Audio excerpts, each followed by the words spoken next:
Good morning, students. Today we will be studying about human reproduction. The topic today is spermatogenesis, right? यानी कि हम क्या करेंगे, male reproductive system और female reproductive system के बारे में हमने पढ़ा। आज हम स्पर्मेटोजेनेसिस यानी कि स्पर्म का फॉर्मेशन कैसे होता है उसके बारे में पढ़ेंगे। But before that I would like to tell you that we classify organism in two types. ठीक है, हम दो टाइप्स में क्लासीफाई करते हैं बेस्ड ऑन ब्रीडिंग कि वो ब्रीडिंग कैसे करते हैं। ठीक है, तो पहले होते हैं कंटिन्यूअस ब्रीडर्स और सेकेंड होते हैं सीजनल ब्रीडर्स। कंटिन्यूअस ब्रीडर्स और सीजनल ब्रीडर्स में अंतर क्या है? कंटिन्यूअस ब्रीडर जिनके पास टेंडेंसी है होल ऑफ द ईयर, वो कभी भी ब्रीड कर सकते हैं, वो हमारे क्या हुए? Continuous breeder. जैसे ह्यूमंस हैं, ह्यूमंस कभी भी हमारा रिप्रोड्यूस कर सकते हैं, तो वो किसमें आए? Continuous breeders. उसी तरीके से दूसरे हमारे क्या है? Seasonal breeder. सीजनल ब्रीडर जो एक पर्टिकुलर सीजन में या फिर एक पर्टिकुलर टाइम पीरियड होगा जिस टाइम पे वो हमारे ब्रीड कर सकते हैं, तो वो हमारे क्या होंगे? Seasonal breeder. जैसे हमारे क्या होते हैं? बैट्स होते हैं। ठीक है, चमगादड़ जो होते हैं वो हमारे क्या है? Seasonal breeder. अब होता क्या है कि जो हमारे टेस्टिस होते हैं, टेस्टिस के बेसिस में देखते हैं, जो हमारे टेस्टिस होते हैं, टेस्टिस हमारे नॉर्मली स्क्रोटम में लाई करते हैं। यानी कि ये अगर हमारा एब्डोमिनल पोर्शन है, तो अगर एब्डोमिनल पोर्शन इस तरीके से है, ठीक है, और स्क्रोटम वाला पोर्शन इस तरीके से है, अगर ये स्क्रोटम वाला पोर्शन हमारा कहाँ? एब्डोमिनल पोर्शन के ही अंदर होगा, यानी कि ये डिसेंड हो गया इसके अंदर, ये चले गए यहाँ। ठीक है, तो जब ये हमारा टेस्टिस हमारे क्या होंगे? जब ये हमारे मैच्योर होंगे या एक पर्टिकुलर टाइम आएगा जब ये यहाँ से डिसेंड होके कहाँ आ जाएंगे? आउटसाइड। ठीक है, तो ये हमारे क्या हो जाएंगे? ब्रीडिंग के लिए नहीं है। तो ये हमारे क्या होंगे? सीजनल ब्रीडर, जिसमें हमारे क्या होंगे? टेस्टिस पर्टिकुलर टाइम तक हमारे एब्डोमिनल कैविटी में रहेंगे और उसके बाद हमारे कहाँ आ जाएंगे? पेल्विक रीजन में। ठीक है, दूसरा हमारा कंटिन्यूअस ब्रीडर जिसमें ऑलरेडी हमारा क्या होता है? आउटसाइड होता है, तो हमारा ज्यादा प्रॉब्लम नहीं है। ठीक है, तो ये हमारे दो टाइप के ब्रीडर्स होते हैं based on the positioning of testis. तो आज हम बात करने जा रहे हैं स्पर्मेटोजेनेसिस की। स्पर्मेटोजेनेसिस हमारा जो है, स्पर्मेटोजेनेसिस यानी कि स्पर्म का जेनेसिस, स्पर्म का प्रोडक्शन। हमने सेमिनिफेरस ट्यूब्यूल का डायग्राम देखा था, कुछ इस तरीके से था, है ना। इसमें हमारी सर्टोली सेल्स, यहाँ पे हमारी जर्मिनल लेयर जो थी, ठीक है, और बीच में इंटरस्टिशियल लेयर जहाँ पे हमारी क्या लेडी सेल्स मिल रही थी। ठीक है, तो स्पर्मेटोजेनेसिस जो है ये हमारा दो स्टेप्स में पूरी की पूरी प्रोसेस होती है। ठीक है, पहला स्टेप होगा formation of spermatids, formation of spermatids. ठीक है, पहला स्टेप फॉर्मेशन ऑफ स्पर्मेटिड्स और दूसरा conversion of spermatids into sperm. ठीक है, तो हमारे क्या है? अलग अलग स्टेजेस आएंगी और इस अलग अलग स्टेजेस में होंगे। यहाँ पे जब फॉर्मेशन ऑफ स्पर्मेटिड्स होता है तो ये हमारा 3 फेजेस में होता है। सबसे पहले मल्टीप्लिकेशन फेज,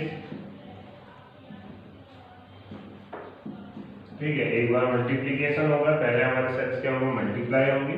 उसके बाद second phase that is growth phase, जहाँ पे सेल्स का ग्रोथ होगा, और थर्ड फेज मैच्योरिटी फेज, जहाँ पे वो मैच्योर होगा।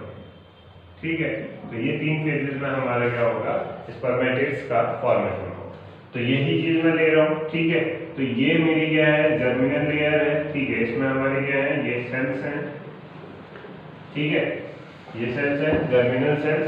अब इनमें से कोई एक सेल ले लेते हैं हम, कोई भी एक सेल। ठीक है, ये सेल सबसे पहले हमारे क्या होगी? डिवाइड होगी। इसने ये सेल्स बनाए, ठीक है, 2 सेल्स बना दी, माइटोटिक डिवीजन हो रहा है। इन सेल्स को हम क्या कह रहे हैं? Spermatogonia, spermatogonia. ठीक है, तो स्पर्मेटोगोनिया ये बना। अब क्या होता है? सबसे पहले हमारा कौन सा फेज होना है? Multiplication phase. तो मल्टीप्लिकेशन फेज होगा तो ये क्या होगा? मल्टीप्लाई हो जाएगा, और इसने क्या बना दिए? 2 बना दिए। ठीक है, ऐसे इसने भी 2 बना दिए। नेक्स्ट स्टेप फिर से मल्टीप्लाई होगा, इसने 2 बना दिए, अभी 2 है ना। इस तरीके से मल्टीप्लिकेशन होगा। और ये मल्टीप्लिकेशन जो होगा, मल्टीप्लिकेशन में प्लॉइडी सेम रहेगी। अगर डिप्लॉइड है ऊपर तो नीचे भी डिप्लॉइड रहेगा, इसलिए यहाँ पे हमारा जो डिवीजन होगा वो होगा माइटोटिक डिवीजन। ठीक है, तो क्या होगा, माइटोटिक डिवीजन। मैं इसको दोबारा से ऊपर ड्रॉ कर लेता हूँ ताकि इजीली समझ में आ जाए, राइट। तो ये हमारी जर्मिनल सेल थी, हम इसके बारे में बात कर रहे थे। ये डिवाइड होगी, ठीक है, माइटोटिक डिवीजन हो रहा है, एक सेल बनी, एक सेल से 2 सेल बनेगी। ठीक है, तो ये फेज हमारा जो होगा, इस फेज को हम क्या कहते हैं, ये फेज हमारा हो गया मल्टीप्लिकेशन फेज। क्यों? क्योंकि इसमें प्लॉइडी चेंज नहीं हो रही है, लेकिन सेल क्या हो रही है, 1 से 2, 2 से 4। तो इस तरीके से सेल्स हमारे क्या हो रहे हैं, बढ़ते रहते हैं। ठीक है, अब होगा क्या, जैसे जैसे सेल बढ़ेंगी तो यहाँ पे वाली जो सेल्स हैं, ये सेल्स क्या होंगी, सेल्स को 2 टाइप्स में मैं डिवाइड कर देता हूँ। ठीक है, तो ये मेरी है टाइप ए सेल्स। ठीक है, ये है टाइप ए सेल्स और ये है टाइप बी सेल्स। यानी कि जितनी टोटल अगर हमारी 4 सेल्स बनी है तो 50% सेल्स हमारी दोबारा से स्टेम सेल्स यानी कि स्पर्मेटोगोनिया, इसको बनाने के लिए हमारी शुरू हो जाएंगी। ये सेल्स दोबारा से हमारा इस फेज में पहुंचने के लिए शुरू हो जाएगा, मल्टीप्लिकेशन फेज के लिए। और बाकी जो सेल्स बची हैं वो नेक्स्ट फेज में चले जाएंगे। तो नेक्स्ट फेज हमारा क्या होता है, ग्रोथ फेज। तो ये सेल का मैं दिखा देता हूँ, ये ग्रोथ होगी, ये सेल हमारी बड़ी होगी। ठीक है, तो ये हमारा क्या हो गया, ग्रोथ फेज। ग्रोथ फेज में कुछ नहीं है, ग्रोथ फेज में बस हमारा क्या है, इसका साइज हमारा इंक्रीज हो जा रहा है क्योंकि इसका साइटोप्लाज्मिक कंटेंट जो है वो बढ़ चुका है। ठीक है, तो ये हमारा क्या हो गया, ग्रोथ फेज। अब सबसे पहले मल्टीप्लिकेशन फेज था, फिर ग्रोथ फेज था, थर्ड फेज क्या था, मैच्योरिटी फेज, जहां पे क्या होगा, ये पर्टिकुलर सेल हमारी मैच्योर होगी, है ना। तो यहाँ पे पहले क्या होगा, ये जब ग्रोथ फेज होगा, ग्रोथ फेज में हमारे 2 स्टेजेस आनी है। ठीक है, तो वो होंगी प्राइमरी स्पर्मेटोसाइट्स और सेकेंडरी स्पर्मेटोसाइट्स।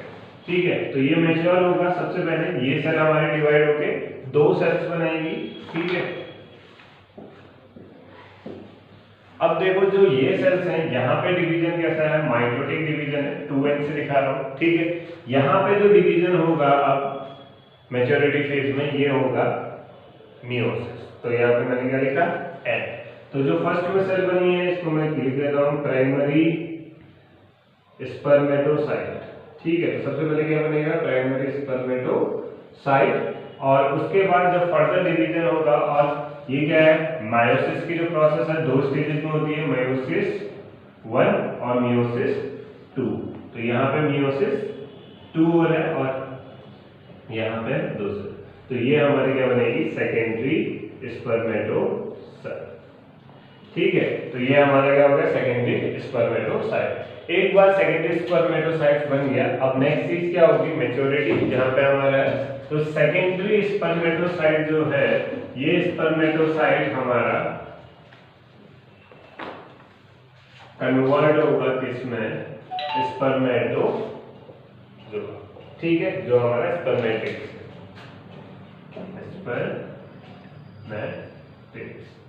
तो जब ये कन्वर्जन होगा तो ये क्या हो जाएगा, ये सर्कुलर सेल हमारी कन्वर्ट हो जाएगी एक पर्टिकुलर स्ट्रक्चर में इस तरीके से, जिसे हम क्या कह रहे हैं, स्पर्मेटिक्स। ठीक है, तो स्पर्मेटिक्स तक यहाँ तक हमारा स्ट्रक्चर रहेगा। और ये हमारा क्या है, पहली स्टेज है। ठीक है, स्पर्मेटोजोआ तक, और उसके बाद स्पर्मेटिक्स तक, राइट। स्पर्मेटिक्स से हमारा नेक्स्ट कंडीशन में हमारा क्या बनना है, स्पर्म। स्पर्म, इसका स्ट्रक्चर हमारा इस तरीके से। ठीक है, तो स्पर्मेटिक्स से स्पर्म, स्पर्मेटिक से स्पर्म। ठीक है, तो स्पर्मेटिक से स्पर्म बनने की जो प्रोसेस है, इस प्रोसेस को हम कहते हैं स्पर्मेटोगोन। ठीक है, तो ये हमारी क्या होगी, एक हमारा हो गया स्पर्मेटोजेनेसिस, एक हो जाएगा स्पर्मिएशन और एक स्पर्मेटोगोन। ठीक है, तो ये 3 हमें कंडीशन से याद होना है। स्पर्मिएशन क्या होता है, जो हमारे स्पर्म का फॉर्मेशन होकर स्पर्म का इजैक्यूलेशन है, उसको हम क्या कहते हैं, स्पर्मिएशन। ठीक है, तो ये 3 टर्म्स हमारे होंगे। जब ये सेल इस तरीके की सेल में चेंज हो रही है तो इसमें पर्टिकुलर कुछ चेंजेस आ रहे हैं, है ना। तो वो चेंजेस क्या क्या है बेसिकली हम देखते हैं। अगर ये सेल है, ठीक है, ये सेल है, इसके पास एक न्यूक्लियस होगा, इसके अलग अलग ऑर्गेनेल्स होंगे जैसे गोल्गी बॉडी, माइटोकॉन्ड्रिया, ये सारी चीजें है ना। तो वही चीज कन्वर्ट होकर हमारा क्या बना रहे हैं स्पर्म। तो ये सब चीजें हमारी इसमें होंगी। तो इसमें चेंजेस क्या आ रहा है, सबसे पहले क्या होता है कंडेंसेशन ऑफ न्यूक्लियस, यानी कि जो न्यूक्लियस वाला पार्ट है, अभी तक न्यूक्लियस वाला पार्ट हमारा कंडेंस नहीं था, अब ये कंडेंस हो गया, हमारा हेड पोर्शन पे पहुंच गया, ठीक है। उसके अलावा हमारा क्या होगा, गोल्गी बॉडी, ठीक है, गोल्गी बॉडी या फिर गोल्गी एपरेटस जो है उसके हमारे दो पार्ट्स गोल्गी बॉडी बनाएगी। एक तो हमारा बॉडी बनाने में काम करेगी, दूसरा हमारा हेड पोर्शन पे एक लेयर जिसे हम क्या कहते हैं एक्रोजोम, ठीक है। तो अभी नेक्स्ट लेक्चर में जब हम स्पर्म का डायग्राम देखेंगे तब वहां पे हम इसको करेंगे, ठीक है। अगली चीज सेंट्रियोल्स।